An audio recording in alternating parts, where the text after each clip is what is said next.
Mesdames et messieurs, bonsoir. J'espère qu'on m'entend très bien. Oui, 5 sur 5. Bonsoir. Oui, 5 sur 5. Bonsoir, Jacques. D'accord, très bien. Merci à vous. Et bienvenue à votre émission favorite, n'est-ce pas? Nous sommes heureux de nous retrouver encore ce soir avec vous. Un peu, je ne dirais pas triste, mais désolé pour notre pays, la Côte d'Ivoire.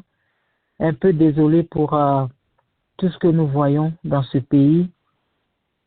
Après ce que les Ivoiriens ont vécu en 2002, 2004, 2010, 2011, on s'attendait à une forme d'éveil de conscience des uns et des autres pour permettre un peu aux Ivoiriens de souffler, comme on dit en anglais, to take a break. Donc, on a pensé que le pouvoir en place allait s'orienter du côté de la cohésion nationale, de la paix, de l'entente, en permettant justement à tous les Ivoiriens de participer à cette élection de 2025. Le drame, et c'est vraiment un drame, ce que beaucoup ne comprennent pas, c'est que les élections de 2025 concernent tous les Ivoiriens. Et donc, quand on présente les candidats, eh bien, chaque Ivoirien a son candidat, chaque Ivoirien a son choix. Et ce à quoi le gouvernement n'a pas pensé, c'est la frustration de ceux dont les candidats ne seront pas retenus sur la liste, ou du moins, puisque c'est déjà fait, et qu'on nous dit que c'est sans appel, c'est définitif. Donc, ceux dont les candidats ne sont pas sur la liste, on oublie leur frustration, on oublie leur découragement, on oublie leurs blessures, on oublie vraiment de tenir compte du fait que ce rejet de candidature peut faire du mal à un seul Ivoirien. Vous savez, quand on parle de pays, quand on parle de mon pays, l'amour de son pays, le patriotisme, ce n'est pas des mots qu'on lance, ce ne sont pas des mots vains qu'on prononce. Comme disait Ofo-Boigny, la paix, ce n'est pas un vain mot, c'est un comportement. Et quand on parle de patriotisme, c'est pareil. Le patriotisme, ce n'est pas le fait de dire « chers compatriotes ». Chers compatriotes, chers compatriotes, ce cher compatriote n'a aucun sens quand il ne met pas le patriotisme au devant de toute décision étatique. Le président Alassane Ouattara est conduit, dirigé à une force que nous ne connaissons pas, mais pas une force qui a pour but de détruire la cohésion sociale en Côte d'Ivoire. Souvent, en Afrique, quand les dirigeants posent des actions, ils ne se mettent pas dans la peau de ceux qui subissent pour savoir ce qu'ils vont ressentir si telle ou telle décision était prise contre eux. Vous savez, en 2010, M. Alassane Ouattara a vécu la douleur d'être éliminé de la liste électorale ivoirienne. Pardon, 1999, donc 2000. Non seulement il a été éliminé, mais son dossier vis-à-vis de toute élection en Côte d'Ivoire avait été complètement clos par M. Tiakone. Donc M. Ouattara sait ce que ça fait quand on dit que vous ne pouvez pas être candidat aux élections présidentielles. Il sait ce que ça veut dire. Il sait comment on se sent. La frustration, l'humiliation, l'impuissance devant une machine répressive. intolérable, une machine qui n'a aucune compassion pour personne. M. Ouattara met dans cette position le président Tidjane Thiam, un Ivoirien, originaire de la Côte d'Ivoire, plus précisément de Yamoussoukro. Un Ivoirien connu par les Ivoiriens. M. Alassane Ouattara met en dehors du jeu politique de Côte d'Ivoire. Aujourd'hui, dans notre pays, M. Tidjane Thiam, petit-fils d'Houphouët-Boigny.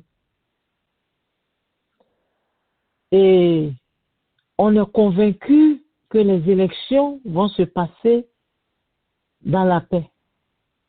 Et que, au détriment de tous les Ivoiriens qui sont frustrés, on va continuer dans le programme qu'on s'est fixé, c'est-à-dire, vaille que vaille, M. Alassane Ouattara doit être réélu. La grande question c'est, M. Alassane Ouattara veut être réélu pour qui? M. Alassane Ouattara veut devenir président de la Côte d'Ivoire pour qui? Est-ce que c'est seulement pour le RHDP ou pour tous les Ivoiriens?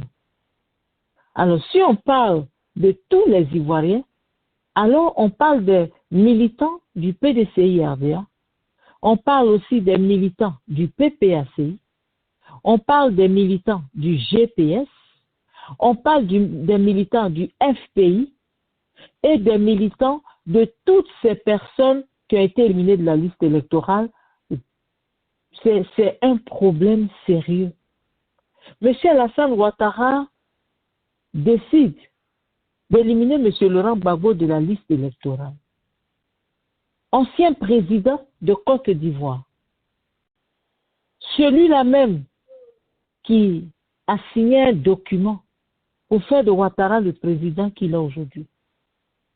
M. Laurent Gbagbo, qui au nom de la paix et de la fraternité ivoirienne, a ramené M. Ouattara en Côte d'Ivoire pour enterrer sa mère, M. Laurent Gbagbo. M. Laurent Gbagbo. Alassane Ouattara l'a éliminé de la liste. Nous ne sommes pas surpris que M. Afin Guessan soit éliminé.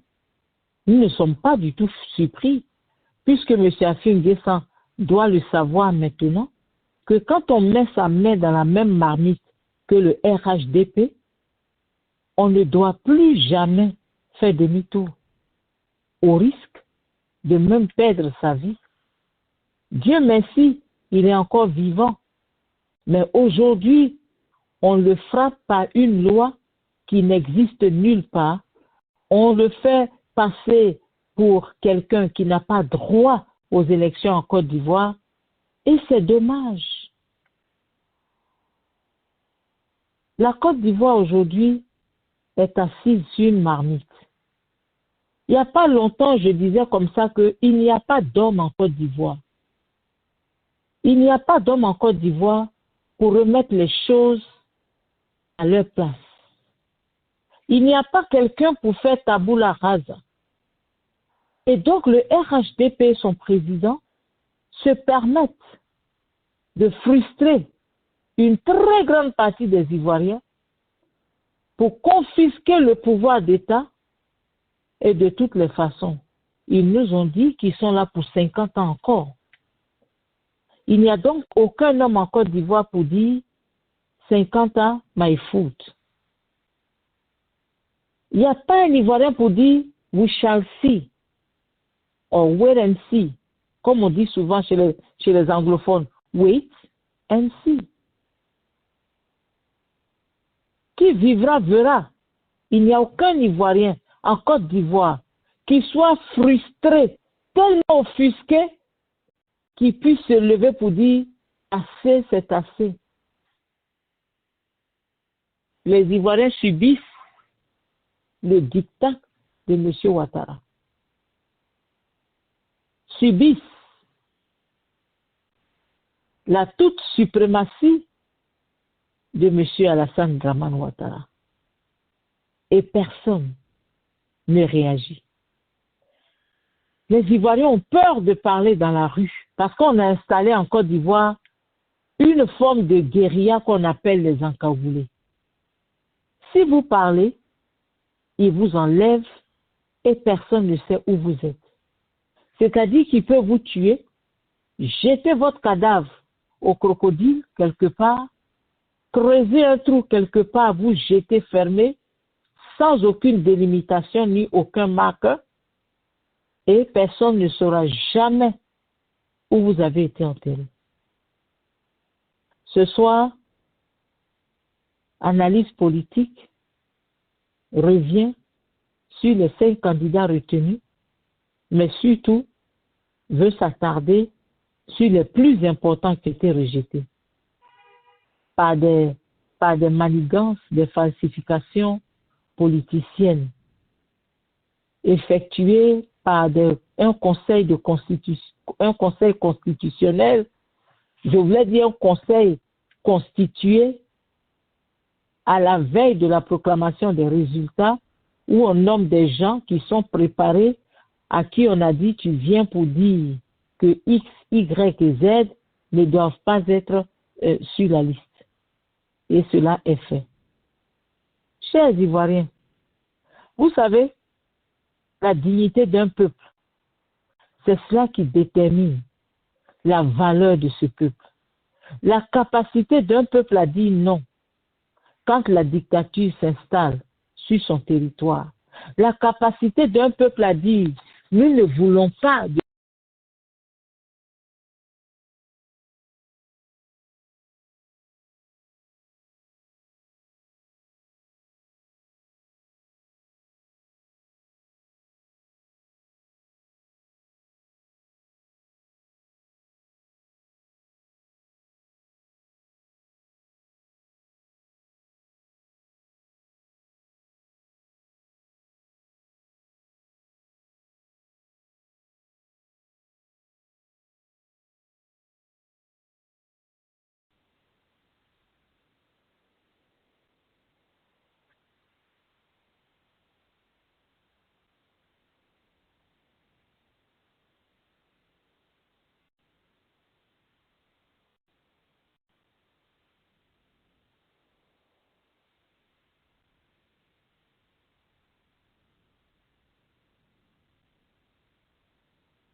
Merci Jacques. Je crois que j'ai été rejeté par mon earphone. C'est encore très nouveau, donc désolé chers auditeurs, on doit apprendre à manipuler ces earphones. J'espère que vous m'entendez très bien. Alors, j'étais en train de dire donc que la Côte d'Ivoire est mal barrée et la démarche du RHDP est une démarche de destruction.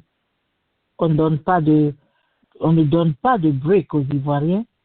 On est en train de pousser la Côte d'Ivoire à la destruction totale. Alors la question qu'on se pose ce soir, qu'est-ce que M. Ouattara gagne si la Côte d'Ivoire brûle? Voici la grande question. Parce que tout ce qui est fait nous montre que c'est fait pour détruire. C'est fait pour diviser, c'est fait pour faire mal. Alors que gagne M. Ouattara quand les Ivoiriens ont mal? Que gagnerait M. Ouattara si la Côte d'Ivoire prend feu? Bonsoir à vous encore et je voudrais saluer mes panélistes. Voilà, j'ai entendu 2 personnes tout à l'heure au début de l'émission. Monsieur Adjaï, vous êtes là?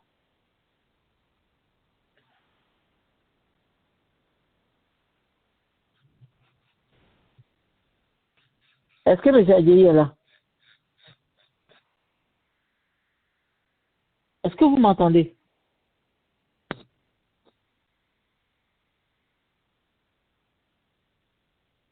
Il est certainement sur mute. Ah, d'accord. Vous m'entendez? Oui, je vous entends, 5 sur 5. Pasteur Akal. Merci. Bonsoir, pasteur.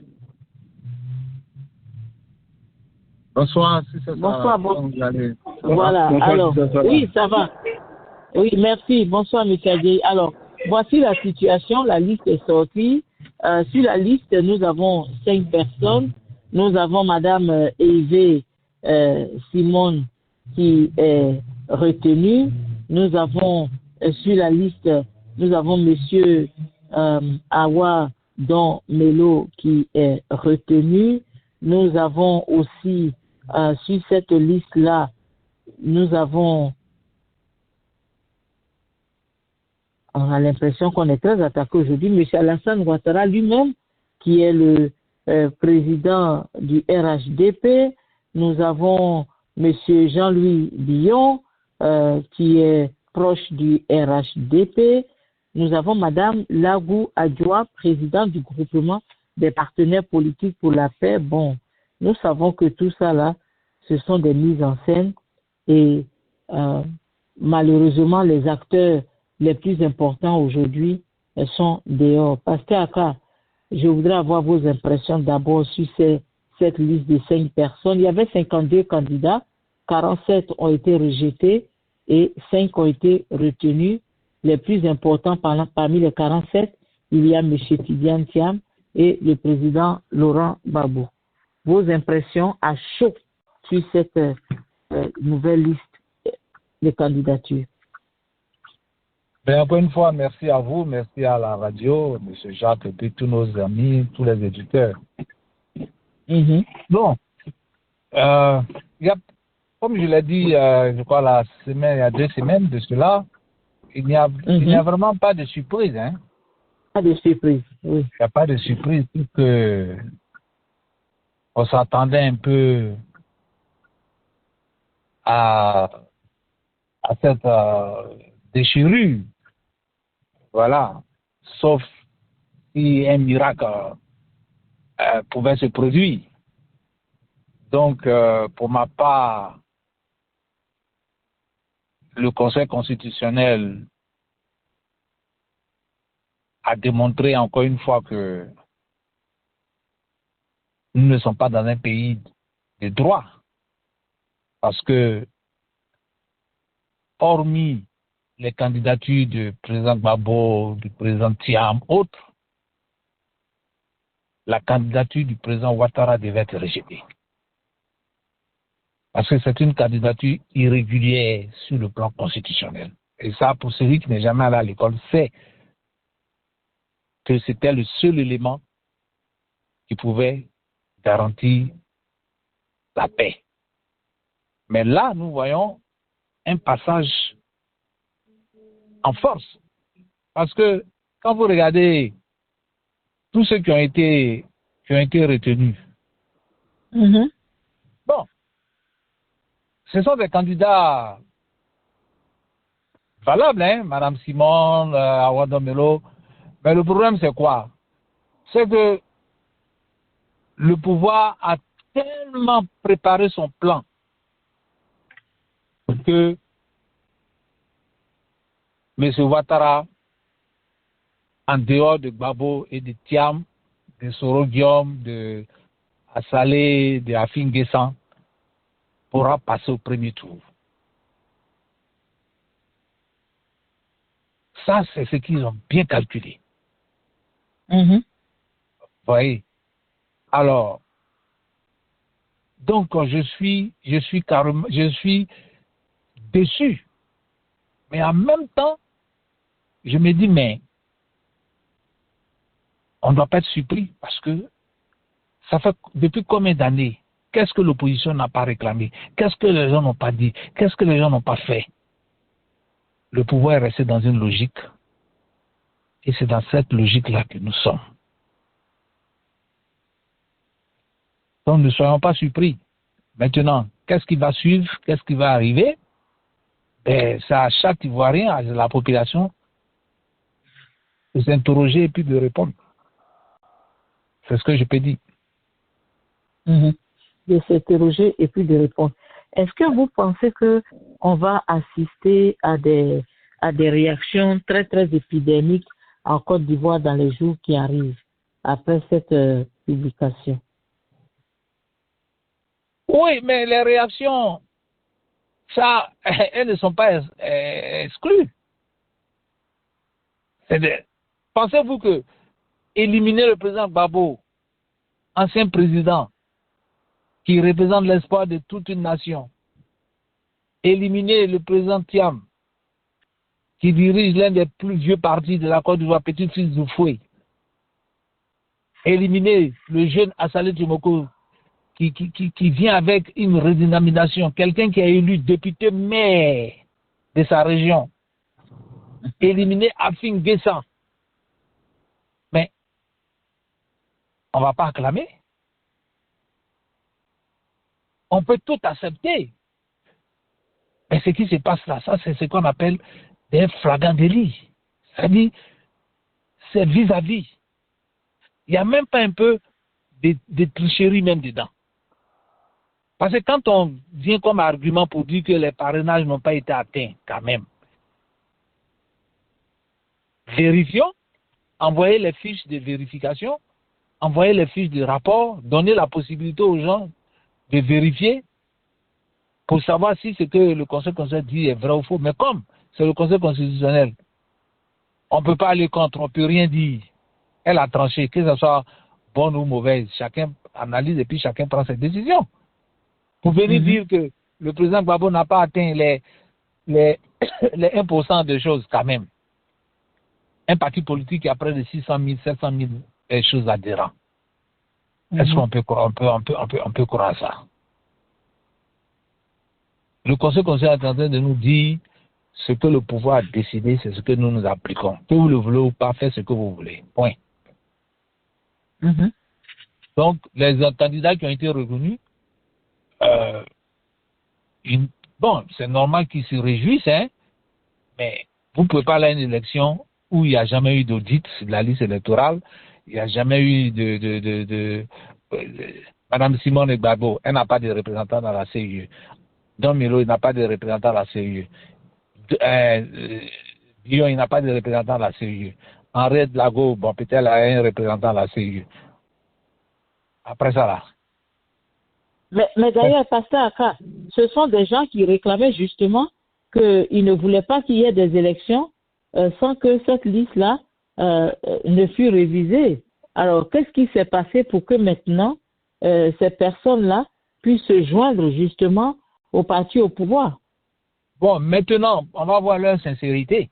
Quand je prends le cas de Dion, je prends le cas de Simone Gbagbo, et je prends le cas de Jean-Louis. Si maintenant ces personnes-là sont sincères, la loi leur donne droit, en tant que candidat retenu, d'exiger une réforme de la liste électorale.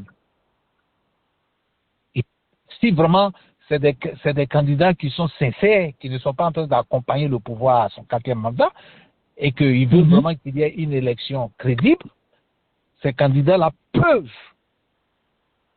réclamer la révision de la liste électorale, peuvent réclamer l'audit de la liste électorale avant que les élections aient lieu. Ça, en tant que candidat déclaré, ça leur donne ce droit-là. Alors, on verra. Est-ce qu'ils pourront le faire? Et s'ils le font, est-ce que le gouvernement va les écouter de tout? Non, là, ce n'est plus une affaire du gouvernement. Si il le demande, le gouvernement n'aura pas le choix. Le gouvernement, parce que ce n'est plus le gouvernement qui organise l'élection. Aujourd'hui, le président Alassane Ouattara et les autres candidats, ils sont tous au même pied d'égalité.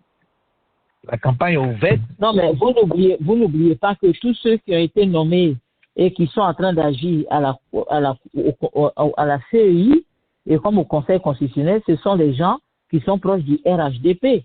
Donc, on n'a pas en face de nous un système neutre pour dire que le président Ouattara ou le RHDP n'a plus rien à voir avec cette histoire, puisque c'est la CEI qui organise. Nous savons que la CEI est corrompue. Je veux dire, quand je parle du mot corrompu, je veux dire qu'elle est contaminée. Voilà le mot.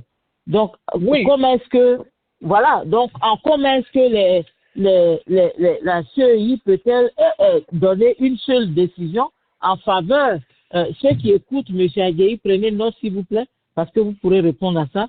Comment est-ce que la CEI pourrait donc, à la dernière minute, accepter qu'on demande une révision de la liste électorale? Oui, c'est-à-dire que la CEI n'a pas le choix si les candidats déclarés le réclament. Ça fait partie de leurs droits. C'est pour ça que j'ai parlé de sincérité. Ces candidats-là, sachant bien que aller à une élection avec cette liste qui est remplie de défauts, si elles sont sincères, si leur candidature n'est pas basée sur des faits d'arrangement, c'est l'occasion pour eux de revenir sur leurs revendications parce que je suis candidat, j'ai le droit de dire, bon, maintenant que je suis candidat, je ne peux pas aller aux élections sans qu'il n'y a pas l'audit de la liste électorale. Je ne peux pas aller aux élections sans qu'il n'y a pas une révision, sans qu'il n'y a pas cela sur la liste. Ça, le gouvernement ne peut pas les empêcher parce que c'est leur droit. S'ils le demandent que ce n'est pas exécuté, à ce moment-là, tout le monde saura que le trop, c'est trop là avait vraiment son sens. Parce que on ne peut pas aller à une compétition si déjà les carottes sont cuites. Bon, on peut considérer que les carottes sont déjà cuites. Hein? Oui, donc, mais ils sont sur la liste, mais ils savent très bien que les carottes sont cuites. Ils s'en vont à des élections où les carottes ont été déjà préparées par le RHDP, où les carottes sont déjà cuites. Ils le savent. Ils le savent, mais le fait d'être déclaré candidat, ils ont ce droit-là. Maintenant, là, nous sommes maintenant dans un autre cadre. Avant, ils étaient dans le cadre de l'opposition, dans un cadre de parti politique. Maintenant, ils sont dans le cadre de candidats déclarés officiellement. Donc, ils ont ce droit-là, et c'est là maintenant ils doivent démontrer leur sincérité pour dire, bon, on avait réclamé ça avant, mais maintenant que nous sommes maintenant candidats là, selon le code électoral, voilà ce que nous exigeons. On ne peut pas faire d'élection tant que ça. Là, ça sera un problème sérieux. D'accord. Merci, Pasteur Aka. Monsieur Agueyi? Oui, c'est ça.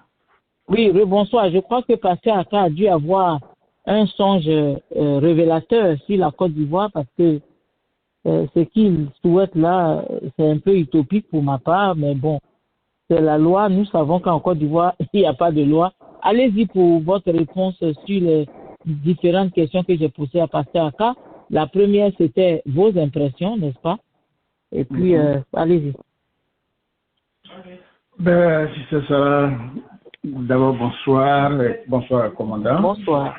Bonsoir à Pasteur Aka et à tous les frères en ligne. Alors, la bombe est tombée, finalement, on attendait. Puisqu'on nous avait dit que c'est le 10 qu'elle devait se prononcer, enfin, elle avait jusqu'au 10 pour se prononcer, donc elle pouvait se prononcer à tout moment. Et donc, on a été réveillé par cette bombe qui a détonné. Bon, nous n'avons pas été surpris du fait du rejet de la candidature du président Gbagbo, de Tidiane Thiam, et de ceux qu'on a rejetés, les AFI. Non, on n'a pas été surpris parce que, vous voyez, Ouattara n'aime pas les défis. D'abord, quand vous prenez AFI a fait alliance avec lui, avec le RHDP en 2021, 2022. Et puis après, il a cassé l'alliance. Et donc, Ouattara a ça sur le cœur, il en est fâché. Donc, le rejet de la candidature de Afi N'Guessan, c'est un rejet de vengeance. Payback. Ça fait un.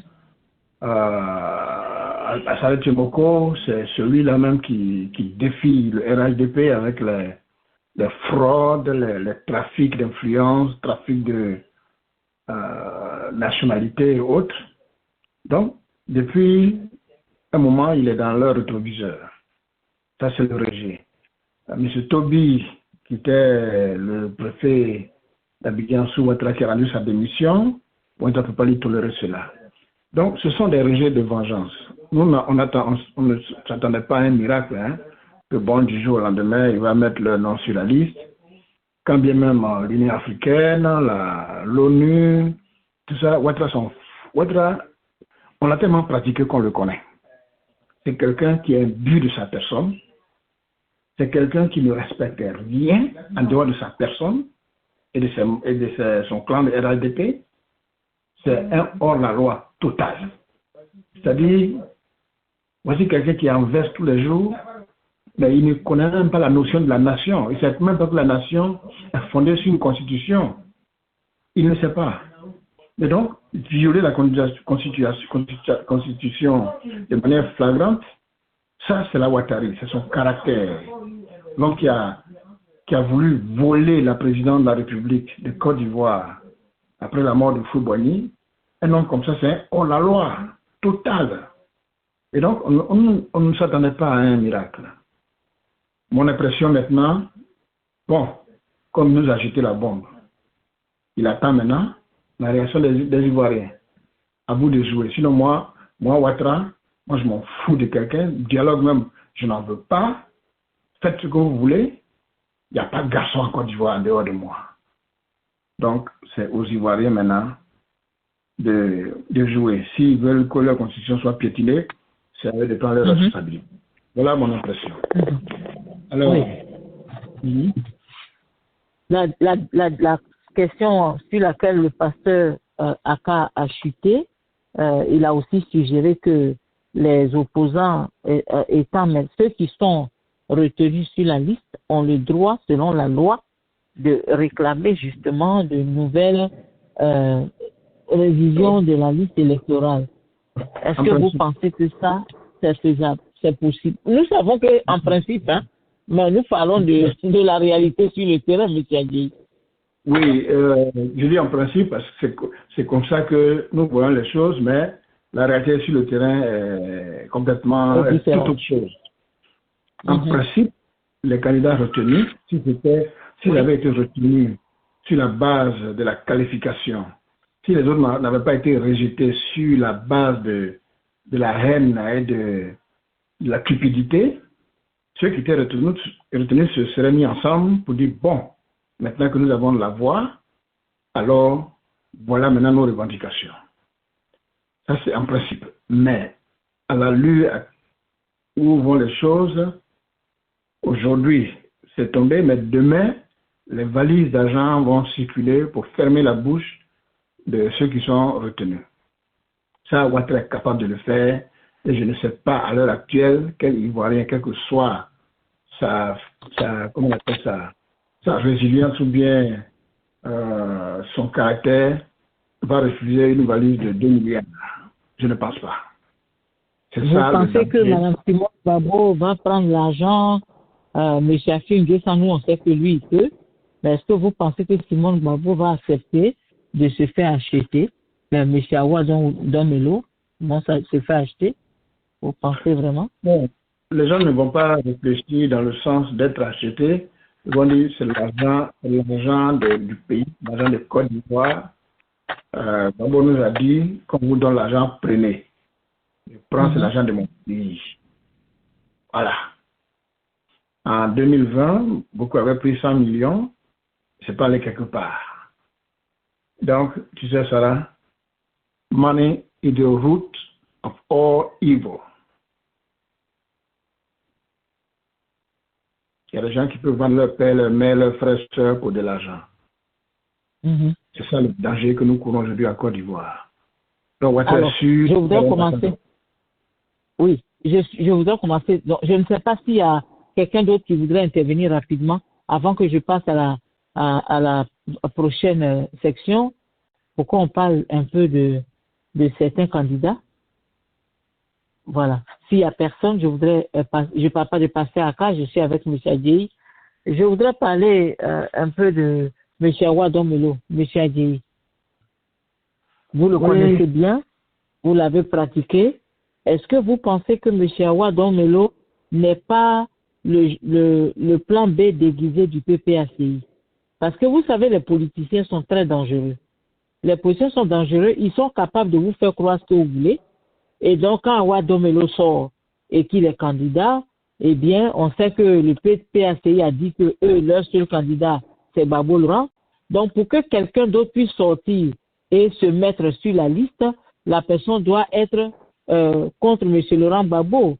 Et quand il est sorti, on a remarqué que le PPACI a parlé juste pendant quelques jours et puis c'est resté comme ça. On n'a plus rien vu. Est-ce que le PPACI n'est pas en train de jouer à ce jeu-là pour que après on demande à tous les autres de se mettre derrière M. Awa Domelo? Oui, c'est une question pertinente. Et moi, je voudrais prendre quand même quelques précautions. Je voudrais ne pas me prononcer trop tôt pour ne pas avoir à regretter après. Domelo, c'est quelqu'un que j'aime bien, le fait qu'il est proche de Poutine. C'est quelqu'un que j'aime bien. J'aurais souhaité qu'il mène certaines actions en faveur de la Côte d'Ivoire. Mais malheureusement, je ne sais pas ce qui s'est passé. Je ne sais pas ce qu'il peut prendre demain comme décision. Donc, je ne veux pas tout de suite tirer sur lui. Mais je vois mal cette posture où le PPACI va... On voit mal cette tactique être mise en place par M. Laurent Gbagbo. Je vois ça très mal. Je ne vois même pas une lueur d'espoir à l'horizon concernant cela. Et donc, quand j'aime quelqu'un, il peut être en erreur, il peut faire une faute. Je me réserve toujours de tirer sur lui aux premières heures. Donc, je voudrais quand même attendre un peu pour voir ce qui va se passer. Mais tout comme fait, nous sommes radicaux sur notre position. Pas de quatrième mandat de Dramane. Tout ce qui va se passer autour, ça, oui, c'est vrai, on est concerné parce que c'est notre pays, mais ça ne nous regarde pas. Ouattara n'a pas le droit de faire un quatrième mandat. Parce qu'on ne peut pas parler d'une nation sans parler du respect de la Constitution. Surtout que lui-même, il a prêté serment pour dire « Je m'engage à respecter la Constitution. Si je ne la respecte pas, que je subisse la rigueur de la loi et que le peuple me retire sa confiance. » Sur cette base-là, il n'a pas le droit de faire un quatrième mandat. Parce que si on lui permet de faire un quatrième mandat, en 2025, il va changer la Constitution pour faire le premier mandat de la 4e République. Après ça, ce sera le premier mandat de la 5e République et on va aller de république en république chaque année. Nous ne voulons pas ça. Oui, mais comment est-ce que vous allez réussir à empêcher M. Laurent Gbagbo de faire ce qu'il a envie de faire, quand on Ouattara. sait que déjà M. Ouattara, de faire ce qu'il a envie de faire, puisque déjà ce qu'il est en train de faire maintenant, vous n'avez même pas encore réussi à obliger M. Ouattara à changer de position. Vous n'avez pas réussi. Comment est-ce que vous allez réussir quand il sera aux affaires? C'est ça, Sarah. Moi, j'aime toujours parler des anecdotes. Vous savez, l'homme, il peut être méchant, hein, mais il a une conscience. Même s'il est fils du diable, il a une conscience. À un moment donné, quand il se retrouve seul, sa conscience lui dit, là que tu as posé là, c'est pas bon. Et il devient petit devant lui-même sa conscience. Ouattara sait que où il est aujourd'hui, il rentre dans l'illégalité totale. Et le peuple qui est souverain, le peuple à qui appartient le pouvoir, va lui manifester son mécontentement. Quelle que soit la bravoure de Ouattara, à un moment donné, il va se sentir petit devant les Ivoiriens. On va lui dire voleur, on va lui dire violeur de constitution. Quand ça va résonner dans ses nyokoulis pendant 1 mois, 2 mois, il va comprendre que non, les gens ne veulent plus que j'habite leur maison, leur palais, ils veulent que je parte. La honte. Et vous pensez qu'il va partir parce que les gens ne vont pas vouloir qu'il soit dans ce palais pour lequel il a fait toutes les tractations auxquelles nous assistons maintenant. Les Ivoiriens vont se mettre debout, il n'y aura personne devant eux. Le peuple est souverain. Croyez-moi.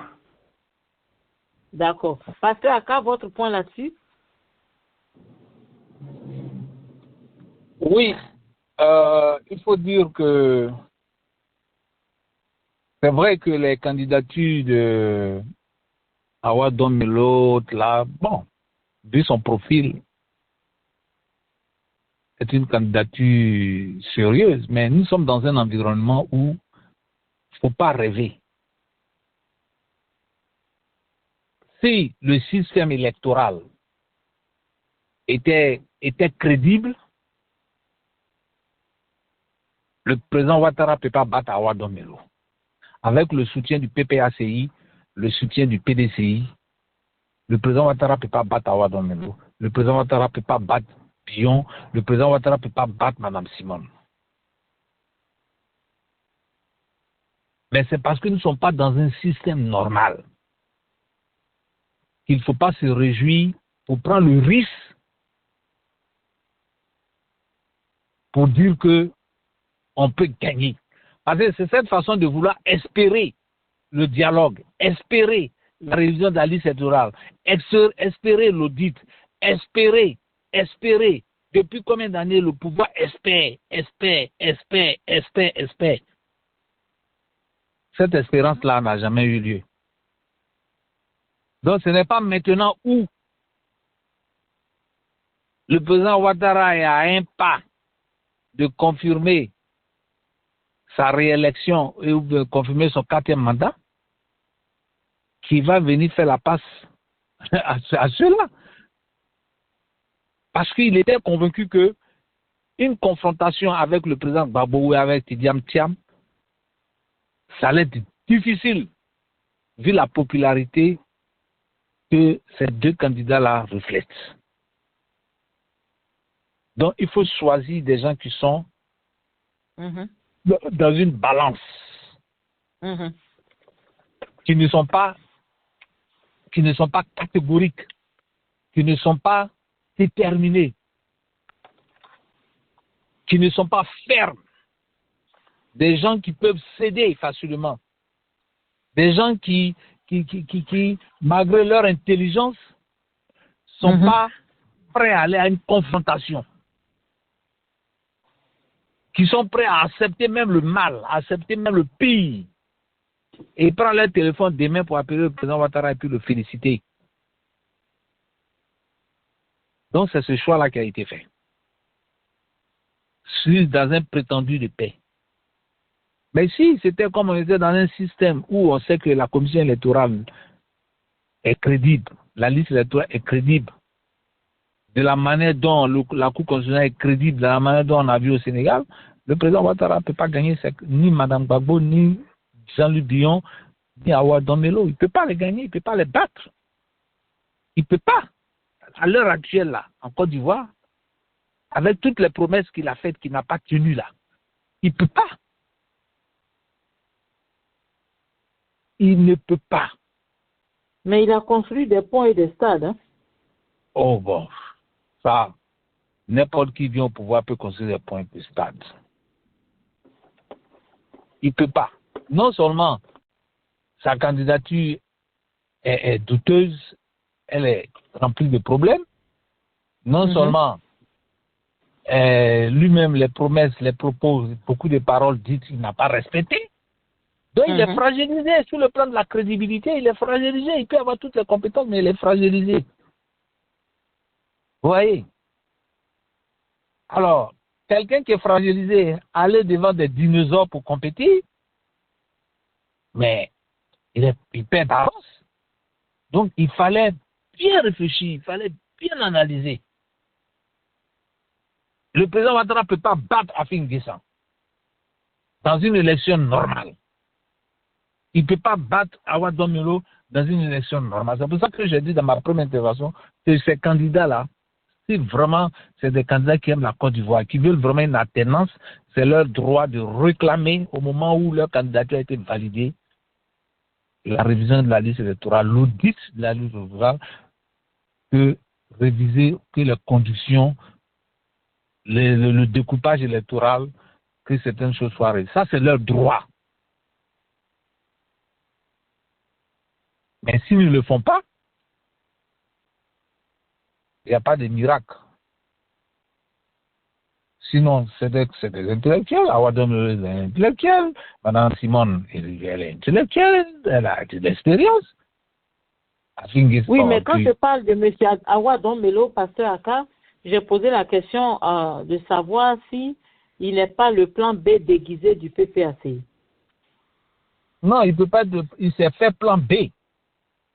Mais il pouvait être le plan B s'il y avait même un semblant de dialogue, d'apaisement qui avait été organisé par le pouvoir. Il pouvait être le plan B sur la direction de son parti. Il avait le soutien de la direction de son parti. Mais les conditions dans lesquelles il n'a pas pu s'entendre avec la direction de son parti. Non, il n'y a pas de plan B. Il s'est fait plan B lui-même. Maintenant, il s'est dit, bon, maintenant qu'on a arrêté la candidature du président Gbagbo, peut-être que les militants du PPACI vont venir voter pour lui.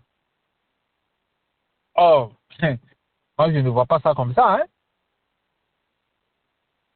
Voilà, donc ce n'est pas un plan B. Et puis, ne pensez pas que ces personnalités-là, on ne peut pas les corrompre. Hein? Ah, ouais, Domelo, peu importe qui il est, il peut être corrompu. Hein? Vous savez, l'argent, c'est un esprit. Hein? Donc, si on vient mettre combien de milliards devant lui, écoute, il est capable de prendre. C'est un être humain. Parce que moi, c'est-à-dire que j'estime que tous ces candidats-là qui n'ont pas eu, à part Simone Gbagbo, que ce soit Bion, que ce soit Awadom Melo, qui sont sortis de leur parti politique avec des conflits, peuvent être corrompus. Ils peuvent être corrompus. Et peut-être même ils sont corrompus.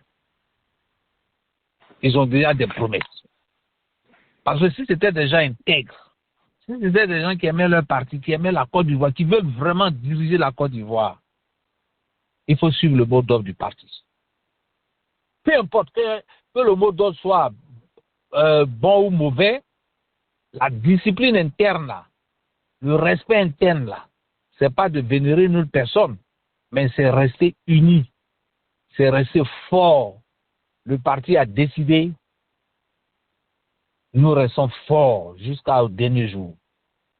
Mais dès l'instant où, c'est un peu comme les 12 disciples de Jésus, les 12 apôtres de Jésus-Christ, qui ont suivi le Seigneur Jésus, avec tous les enseignements, pendant ces 3 années et quelques de ministère, il les a formés, il était avec eux tout le temps. Il y a un seul, Judas, à cause d'argent, qui a dit, mais si je fais ça après. C'est le même cas. On peut prendre ces gens des gens, il y a toujours un Judas dans un mouvement. Peu importe son intelligence, ses compétences. Même si tu n'es pas d'accord avec la direction de ton leader, mais ton engagement là, ton respect là. Si tu veux pas, tu démissionnes. C'est-à-dire que tu sors du parti, tu crées ton parti. Mais tu ne peux pas te faire un plan B, tu ne peux pas rester là et puis être une porte de problème. Voilà. Si par exemple il avait démissionné, il avait quitté le PPACI, créé son propre parti lui-même, ben, il aura le soutien des gens qu'il faut avoir. C'est pareil pour Jean-Louis Billon. Si Jean-Louis Billon s'était retiré du PDCI, calmement, laissez le PDCI a choisi son candidat. Qu'il soit validé ou pas, c'est la direction qui a choisi, c'est les militants qui ont choisi. Billon n'a pas voulu se plier à la décision de son parti. C'est qu'il peut être corrompu. Dans une structure, dès l'instant où il y a un qui refuse de suivre les règles de la structure, c'est que cette personne peut être corrompue. Ou bien elle est déjà corrompue. Bon, Mme Simone, elle a son parti politique, elle-même son groupe, bon, ça c'est autre chose. Mais connaissant sa position politique, je pense qu'elle devait être aussi ferme, même si aujourd'hui, on considère qu'elle n'est plus avec le FPI ou bien elle n'est pas le PPACI, mais en tant que femme politique, vu les enjeux, vu les violations constitutionnelles, elle doit prendre une position radicale pour dire non. Je vais être candidate. J'ai les compétences d'être candidate. Mais vu les conditions auxquelles nous sommes confrontés, vu ce qui se passe, il n'y a pas de raison que moi je parte à cette élection. Parce que si je vais à cette élection, j'aurais trahi non seulement la majorité ivoirienne, mais j'aurais aussi trahi le combat pour lequel ils ont créé la CAP. Parce que quand vous regardez les revendications de la CAP, aucune revendication n'a été obtenue. Donc si elle-même elle est sincère, elle ne peut même pas prétendre être candidate. À plus forte raison, aller à une élection. Non. Parce que les revendications, là, elle a fait sur quelle base? Sur la base d'un groupement de la société civile et des partis politiques pour exiger un certain nombre de revendications qui n'ont jamais abouti, qui n'ont jamais eu lieu. Dans ces conditions-là, si elle-même n'est pas corrompue, là, elle ne doit même pas accepter. Peu importe, ils n'ont qu'à valider sa candidature 20 fois.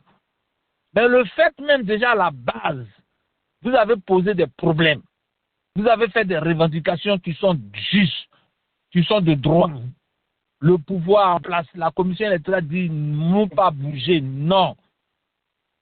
Mais pour des personnes intègres, pour des personnes qui aiment vraiment la Côte d'Ivoire, pour des personnes qui veulent voir vraiment le droit respecté, qui veulent la justice, ces personnes ne peuvent pas se féliciter d'aller à une candidature. En ce moment-là, tout ce qu'elle faisait, c'était quoi? C'était de la grimace. C'était de la... Mais Pasteur Aka. Oui, Pasteur Aka. Est-ce que vous ne pensez pas que la traîtrise même avait déjà commencé quand le CAP et le RHDP se sont rencontrés? Oh, oui, on peut faire cette déduction, mais vous savez, en politique, il ne faut jamais refuser de rencontrer même ton pur adversaire, ton pur ennemi. Le fait même de rencontrer le RHDP, ce n'est pas une mauvaise chose.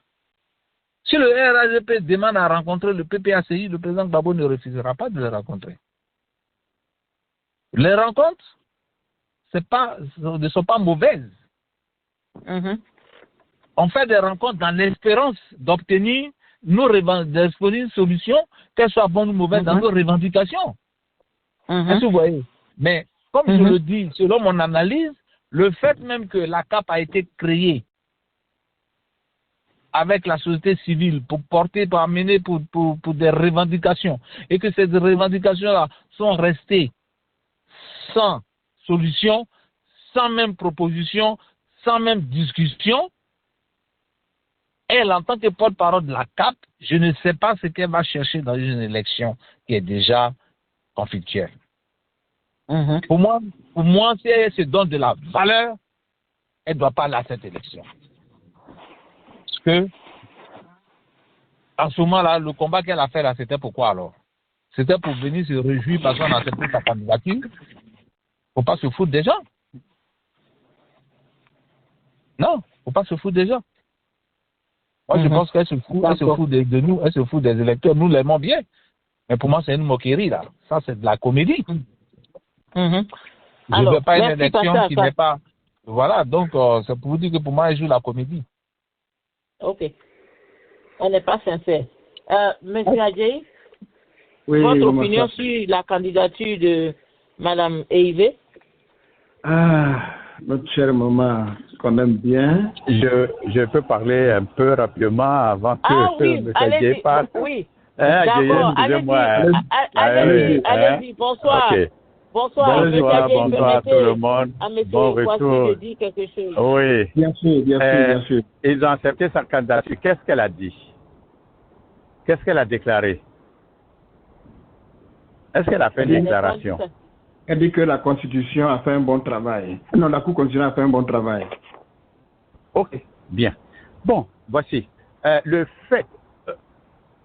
Le problème majeur que soulève toute l'opposition, il y a bien sûr la candidature du président Laurent Gbagbo, la candidature de M. Diam Thiam et bien d'autres.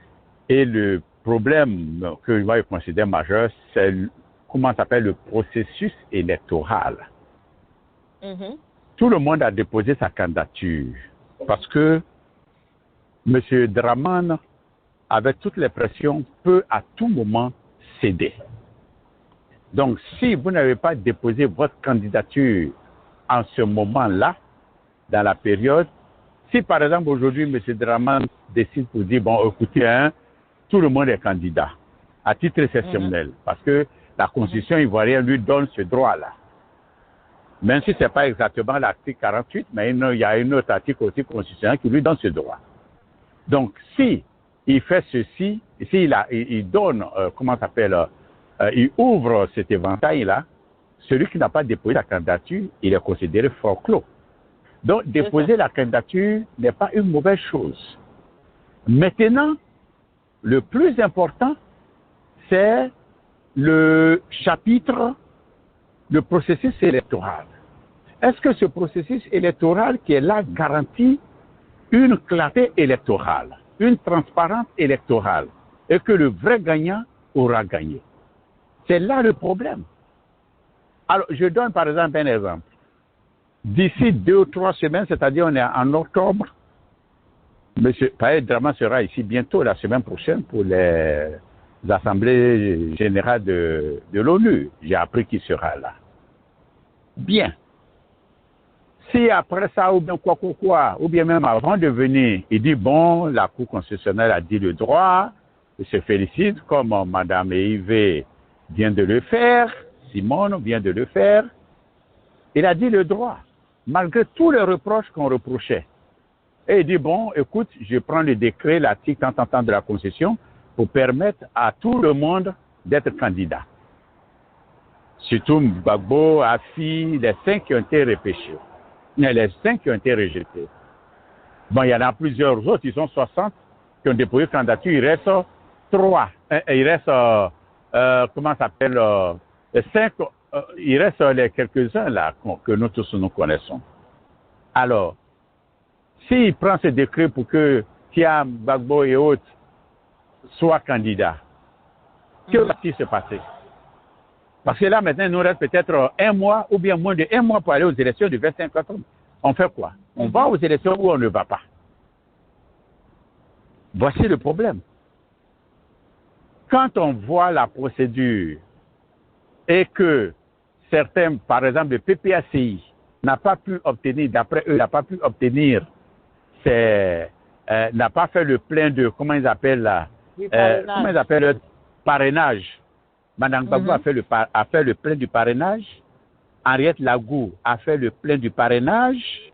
M. Billon a fait le plein du parrainage. M. Billon est candidat, alors qu'il était dans la même situation à 1 mois près de M. Tidiam Thiam, qu'on dit qu'il a la double nationalité. Mais M. Tidiam Thiam a renoncé à sa nationalité avant M. Billon. Donc, tout ça là, actuellement, il va se trouver dans une période les plus périlleuse de son histoire. Ça, il ne faut pas se le cacher. Donc, l'avenir nous dira la raison, nous dira ce qui va se passer. Donc, pour le moment, moi, je ne condamne personne. On verra la vérité parce que ça va s'éclater d'ici le 25 octobre. Si les gens ne comprennent pas la situation du pays parce qu'ils ne veulent pas comprendre et s'ils veulent engendrer la Côte d'Ivoire, engager la Côte d'Ivoire dans la guerre, mais l'avenir, nous ne sommes pas loin. Nous sommes à 45 jours aujourd'hui des élections. Hein. Nous sommes à 45 jours des élections et nous allons voir ce qui va se passer. Merci. Alors, avant de vous laisser partir, M. Dougan, est-ce que vous pensez que la candidature de M. Awa Domelo ou bien de Mme Simone Gbagbo ne pourrait pas, vers la fin, devenir le plan B de tous les partis politiques? Non, jamais. Awa Domelo a eu ses parrainages, alors que le PPACI même n'a pas eu son parrainage. Non, c'est pas vrai, il ne peut pas être le plan B. Il ne peut pas. D'accord. Ok, merci. Merci. Voilà. Donc, pour monsieur Kwasi Dungan, il ne peut pas être le plan B du PPACI. Alors, maintenant que les leaders les plus influents ont été éliminés, je voudrais quand même qu'on se projette un peu dans le futur. Pasteur Aka, M. Adjei, est-ce qu'on peut un peu se projeter? M. Adjei, c'était à vous de répondre tout à l'heure. Donc, allez-y, répondez à la question qui vous avait été posée et puis essayez de voir si on peut se projeter un peu dans le futur par rapport à ce qui va se passer en Côte d'Ivoire, puisqu'on avait vu que les Ivoiriens attendaient un mot d'ordre de chaque parti, les militants attendaient un mot d'ordre. Qu'est-ce qu'on peut projeter aujourd'hui pour le futur, dans les semaines et les quelques mois qui arrivent? D'accord, merci. Oui, donc j'étais en train de parler de notre maman Simone qui est apparemment très heureuse de sa candidature retenue et elle a même félicité la Cour constitutionnelle d'avoir fait un travail fabuleux. Bref, c'est notre maman. Bon, on ne peut pas tirer sur elle, on ne peut pas la critiquer parce que dans ce système-là, où les accaboulés n'ont plus... Mais M. Adjei, nous sommes en politique, hein, ce n'est pas une affaire de maman. Si en politique, votre maman fait des bêtises, excusez-moi le terme, mais vous êtes obligé de dire à votre maman que ça, ce sont des mauvais choix, par exemple. Donc, moi, je ne pense pas que ce maternalisme et ce paternalisme aujourd'hui nous fait du bien en Côte d'Ivoire. Il ne s'agit pas de ça. Madame Simone Gbagbo, c'est une femme politique, elle connaît la politique, elle connaît la position de M. Ouattara, elle sait qui est Ouattara, elle sait ce qui se passe. Alors, quand elle dit que le Conseil constitutionnel a fait un bon travail, est-ce que ça, déjà, même, ce n'est pas le premier signe qu'elle a été corrompue? Parce que M. Pasteur Aka a raison de dire ça, parce que Mme Simone Gbagbo, qui va approuver le Conseil constitutionnel, ça laisse à désirer, vous ne trouvez pas?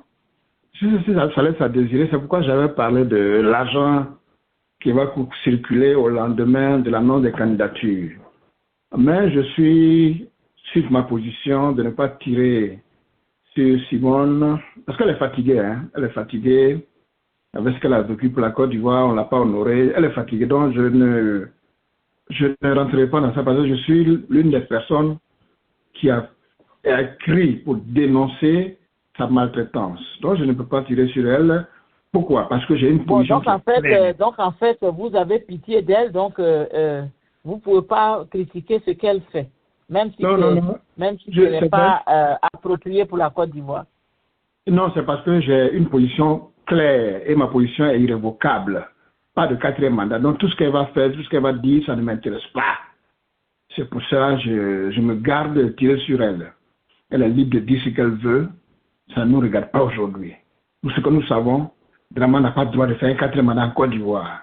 Qu'elle félicite la Cour constitutionnelle, qu'elle félicite Ouattara, qu'elle aille danser même chez elle, ça ne nous regarde pas. Nous, ce qu'on sait, pas de 4e mandat. C'est pourquoi je suis souple avec elle. Alors, ce qui va se passer dans l'avenir, vous me connaissez assez, nous sommes des hommes de conviction. Nous, on n'a jamais changé.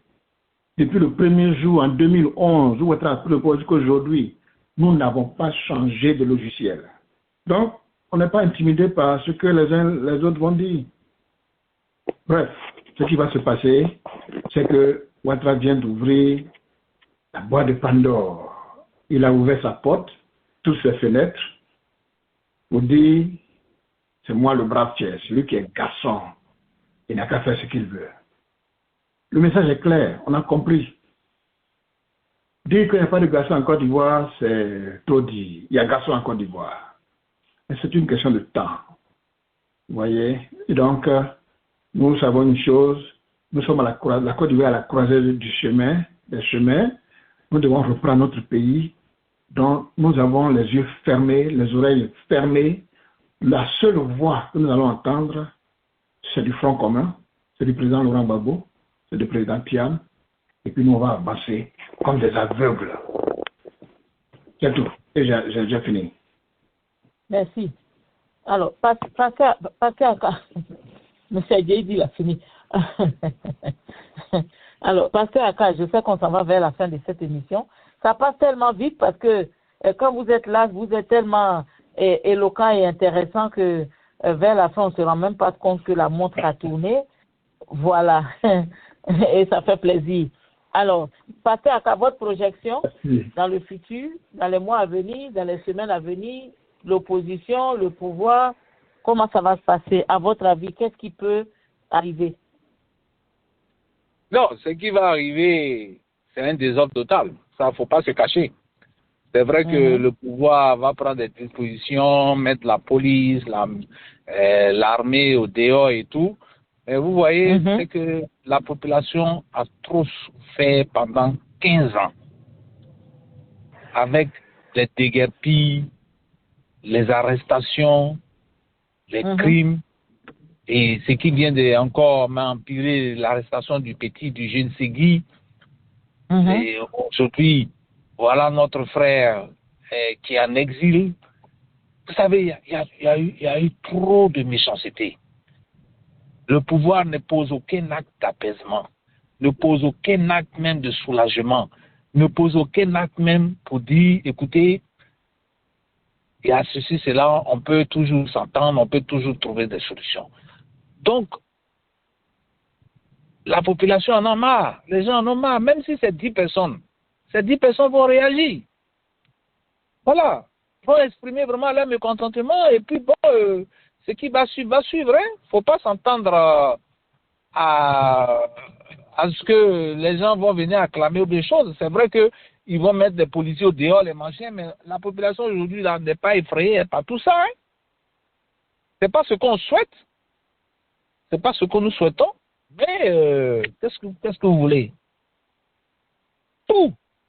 Si, par exemple, le RHDP avait présenté un autre candidat en dehors de la personne du président Ouattara, quelque part, les gens allaient se dire, bon, écoutez, le RHDP même a respecté la Constitution, le président Ouattara n'est plus candidat, ils ont présenté quelqu'un d'autre, c'est aussi, bon, ça peut être... Mais tu ne peux pas éliminer le président Gbagbo, tu ne peux pas éliminer le président Thiam, tu ne peux pas éliminer Afin Guessan, tu ne peux pas éliminer Assalé Thioboko. Tu ne peux pas éliminer ces personnes-là avec des arguments qui ne tiennent pas et dont nous n'avons pas les moyens de vérification, dont toi seul détiens les pour, le contre, et puis vous voulez que les gens vont acclamer? Les gens ne vont pas acclamer. On dit, celui qui a faim n'est plus un homme libre, les Ivoiriens ont faim, ils sont plus libres. Abri-moi, on n'a plus peur de couteau. Voilà.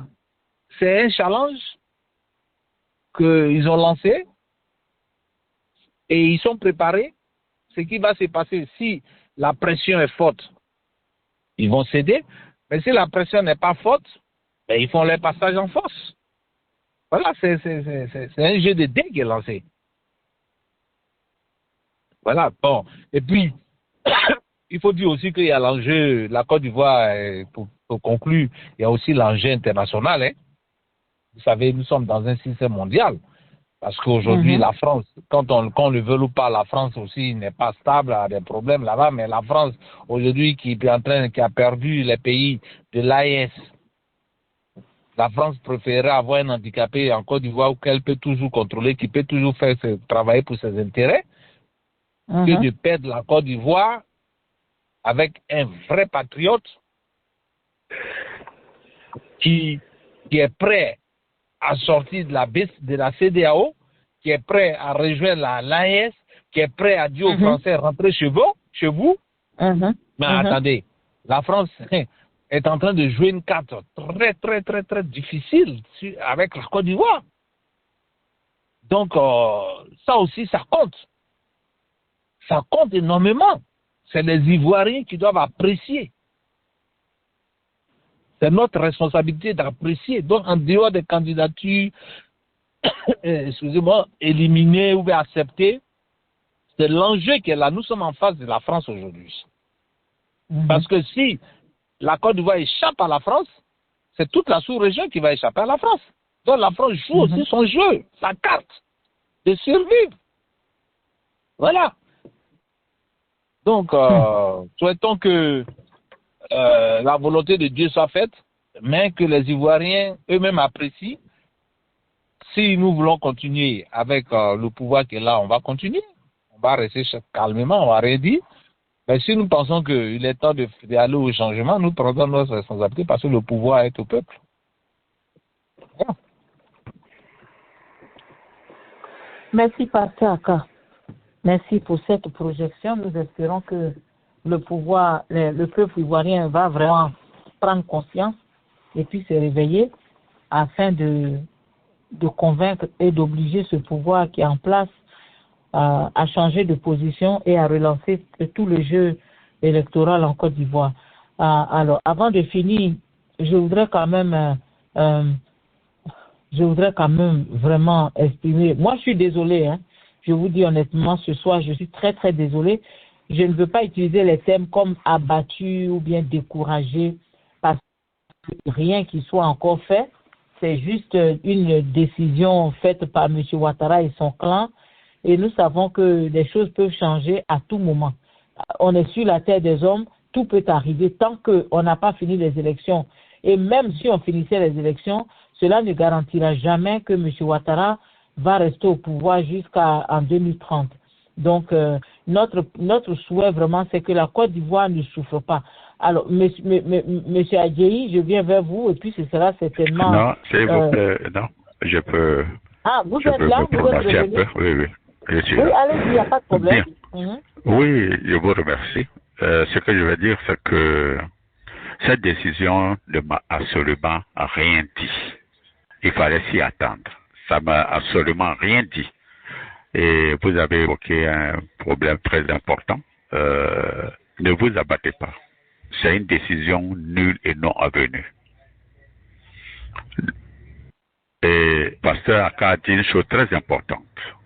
Tout ce qui se passe en Côte d'Ivoire, c'est la France. La matière grise, la matière qui pense pour la Côte d'Ivoire, c'est la France. Nous sommes en train d'aller à un moment donné où les Ivoiriens ne voudront plus de la France.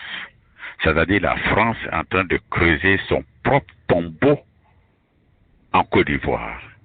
Et je vais vous dire, si jamais la France quitte la Côte d'Ivoire, si les Ivoiriens sont déjà réveillés, je suis sûr, assuré que la majorité des Ivoiriens ne veulent plus de la France. Et ils sont conscients que c'est la France qui est à la base de tout ce qui se passe en Côte d'Ivoire. Surtout le général en France qui était assis en France et qui donnait les ordres aux forces françaises qui étaient sur place, ce qu'il fallait faire jusqu'à ce qu'ils ont enlevé le président Laurent Gbagbo. Donc c'est la France qui manigance tout. Et c'est la France qui est au four et au moulin de tout ce qui se passe en Côte d'Ivoire. Toutes ces décisions qui sont prises en Côte d'Ivoire, ce sont les Français qui mettent les mots à la bouche du camp RDR, RHDP rechemisé. Mais je suis rassuré et convaincu que les Ivoiriens n'accepteront pas cette forfaiture-là. De deux, pour Mme Gbagbo, Simone et Yves, je lui dis une chose, elle n'a qu'à avoir le courage de continuer ce qu'elle a commencé. Parce que ce qu'elle a dit relève d'une très grande gravité. Féliciter le Conseil constitutionnel pour avoir radié, à partir de faux, les candidats. Donc, ce qu'elle a commencé là, elle n'a qu'à avoir le courage de continuer jusqu'à la fin jusqu'au bout. Il ne faut pas qu'au milieu là, elle va se rétracter. Non. Elle n'a qu'à aller jusqu'au bout. Et les Ivoiriens verront beaucoup de choses, les Ivoiriens entendront beaucoup de choses, les Ivoiriens se remettront en cause pour beaucoup de choses. Pourquoi est-ce que il y a eu divorce? Je m'arrête là pour le moment. Merci. Merci, M. Nouba. Voilà. Alors, j'étais en train de dire que nous allons vers la fin de cette émission. Monsieur Adjei, je voudrais vous permettre de dire votre mot final, votre Nous sommes très, très, très heureux chaque semaine d'être avec vous. Aujourd'hui, on devait parler du président Tidiane Thiam, ne l'oubliez pas. Mais quand on a vu la liste des candidats retenus, on a voulu en parler. Mais je pense que le mercredi, nous pourrons revenir sur le troisième candidat, qui n'est plus candidat, mais qui nous pensons que a toutes les chances de se retrouver sur cette liste électorale. Donc, on ne va pas lui faire l'injustice de ne pas parler de lui par rapport à ces élections. Nous allons toujours en parler. Voilà, donc, M. Adjaye, allez-y pour votre mot final. Et puis, je crois que vous étiez en train de dire quelque chose avant que M. Dungan n'intervienne. Allez-y, faites votre point et votre mot final. Merci, Tissa Sarah. Oui. Comme je disais, Ouattara nous a donné toute l'opportunité de lui faire vivre ce que son ami Alpha Condé a vécu. Ça, c'est clair. Parce que quand un saint s'accroche à une branche morte, sachant bien que cette branche ne tient pas, mais il s'accroche et qu'il veut tomber. Lui-même, il va précipiter, il a déjà précipité sa chute. Ça ne regarde que lui. Ce que je veux dire, excusez-moi, c'est que nous avons remarqué que la Cour constitutionnelle est aux ordres. Parce qu'en rejetant la candidature du président Laurent Gbagbo, nous avions cru qu'elle allait parler de sa condamnation de 20 ans sur la base du braquage de la BCEAO. Elle n'en a pas fait cas. Ça veut dire qu'elle est consciente que c'est un faux jugement, c'est un faux procès qui ne tient pas la route. Et donc, selon l'ordre d'Aman Ouattara, qui lui a dit trouve une faille dans son dossier et écarte-le. Elle a trouvé qu'il n'avait pas le parrainage. Et pourtant, le président Laurent Gbagbo a bel et bien reçu le parrainage. Le ministre Koné Katina va en parler dans les heures à venir. Il a eu tous les parrainages. Mais avec Ouattara, c'est ça. C'est ça. C'est-à-dire ils ont toutes les idées pour faire du mal. Tous les arguments pour faire du mal. Mais cette fois-ci, je pense qu'il ne va pas s'en sortir parce que le président Laurent Gbagbo est venu. Il va finir sa mission que Dieu lui a confiée. Pas de 4e mandat, et Ouattara le sait. Où il va passer pour faire le 4e mandat, et il va le dire. Ce qui est sûr, nous avons le mot d'ordre de notre mentor. Ouattara, c'est fini, parce que trop, c'est trop. Si ce sera, merci, ne soyez pas abattus. Tout au contraire, armons-nous de courage. Parce que souvent, vous savez, les adversités de ce genre ont une façon spéciale de unir les gens, revigorer les gens, leur donner du courage pour affronter l'ennemi. Armons-nous de courage. Bonsoir. Bonsoir, merci M. Adjaye. Non, moi je suis pas abattu, je suis pas du tout abattu. Je l'ai dit d'ailleurs, je ne suis pas abattu. Je suis un peu désolé pour la Côte d'Ivoire. Parce que nous avons en face de nous des gens qui ont décidé de plonger notre pays dans le chaos. Et donc c'est un peu ça. Bon, voilà, mais nous savons que on ne connaît pas ce qui va arriver demain. Tout est entre les mains de Dieu. Mais toujours est-il que nous souhaitons, nous prions pour que cette forfaiture, comme vous aimez le dire ici, ne passe pas. Voilà. Donc c'est un peu ça, quoi. Voilà. Merci, M. Adjaye. Passez à quoi? Non, Dougan. Ah bon, allez-y Dougan pour votre mot de la fin. Oui, merci beaucoup. Je sais que beaucoup de personnes sont abattues. Nous résistons toujours. Comme je le dis, ça ne m'a absolument rien dit. Le président Draman Ouattara a mélangé la Côte d'Ivoire depuis 1990 qu'il est venu devenir Premier ministre. C'est là qu'il a commencé à mélanger la Côte d'Ivoire jusqu'à aujourd'hui. En créant la carte de séjour, il avait déjà mélangé le pays jusqu'à aujourd'hui. Mais je pense que Draman est arrivé à son terminus.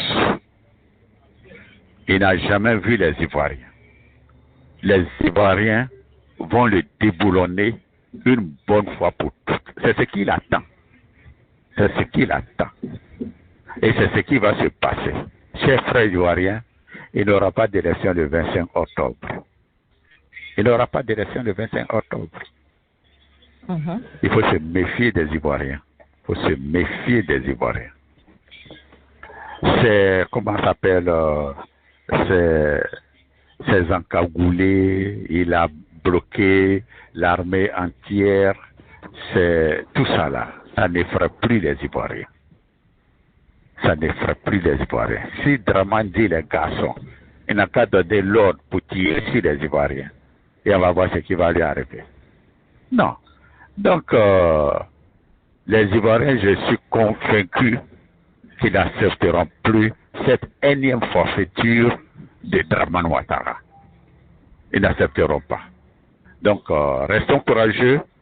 La bataille ne fait que commencer pour mettre fin, une bonne fois pour toutes, à la forfaiture de Draman Ouattara. Merci. Je vous apprends que demain, il n'y aura pas d'émission au cœur de la politique. Au cœur de la politique, parce qu'aujourd'hui, la situation est très grave. La Côte d'Ivoire vit une période périleuse qu'on n'a jamais observé ça dans le pays. Donc, même depuis la colonisation. Donc, il n'y aura pas aujourd'hui. Actuellement, nous sommes au four et au moulin. Donc, demain, il n'y aura pas au cœur de la politique. Il n'y aura pas d'émission demain. Merci. Peut-être que ce sera la semaine prochaine. Je vous remercie. D'accord. Merci, M. Dougan. Alors, Pasteur Aka, je ne suis pas sûr si vous avez déjà dit votre mot final. Oui, je l'ai fait, hein. Je l'ai fait. D'accord, donc, très bien. Voilà, je l'ai déjà fait. Il faut pas ça. Il faut pas attendre. Faut rien attendre des faveurs du président Ouattara. Ça, il faut que les gens y comprennent. Il est dans une logique. Il fonce dans sa direction. Ça apprend nous à laisser. Voilà. Merci. D'ailleurs, il fonce dans cette direction en chute libre. Et nous espérons que la chute sera assez fracassante pour qu'ils se rendent compte qu'il aurait dû freiner. Merci beaucoup à vous tous. Et puis voilà, merci à tous les auditeurs du Jacques Roger Show. Nous avons été ravis encore ce soir d'être en votre compagnie. Je suis low tone, comme on dit. Ça ne veut pas dire que je suis découragé parce que je sais que, comme on dit en Côte d'Ivoire, qui vivra verra. Donc, on a le temps d'observer, de voir ce que le lendemain nous réserve. Alors, à cause de cela, nous ne sommes pas inquiets du tout. Nous ne sommes point alarmés. Nous pensons que la situation en Côte d'Ivoire va prendre un virage très rapide, très, très, très rapide. Les choses vont changer très rapidement en Côte d'Ivoire et pour beaucoup, ils seront très choqués, très surpris de voir que la Côte d'Ivoire a pris ce virage. Comme disait M. Dougan, ne prenez pas les Ivoiriens pour des imbéciles. C'est vrai que les Ivoiriens sont un peuple calme, ils aiment rire, ils aiment danser, ils aiment se réjouir, c'est vrai, mais les Ivoiriens ne sont pas des sots. Les Ivoiriens savent apprécier quand quelqu'un se fout d'eux et quand les Ivoiriens se fâchent, écoutez-moi, c'est très dangereux. Alors, on va continuer à observer ce que M. Ouattara est en train de faire en Côte d'Ivoire, cette liste électorale qui a été raffinée à son avantage, tous ces opposants qui ont été retenus sur la liste et qui remercient le Conseil constitutionnel, qui le félicite, eh bien, nous verrons ce que ça va donner. De toutes les façons, la montagne a déjà accouché de la souris en Côte d'Ivoire plus de 15 années. Chaque année, c'est une nouvelle souris qui sort et donc on n'est pas surpris. On n'est pas du tout surpris. C'est le contraire qui nous aurait choqué de voir M. Ouattara, un Ouattara changé, un Ouattara démocratique. Malheureusement, M. Ouattara nous confirme encore une fois que tous ceux qui l'ont insulté ont eu raison de l'insulter et que tous ceux qui l'ont traité de dictateur ont eu raison de dire ça. Malheureusement pour lui, parce qu'il a choisi d'entrer dans l'histoire de la très mauvaise manière. On se retrouve dans seulement 2 jours. Bonne soirée chez vous et puis à très bientôt. Au revoir. Au revoir.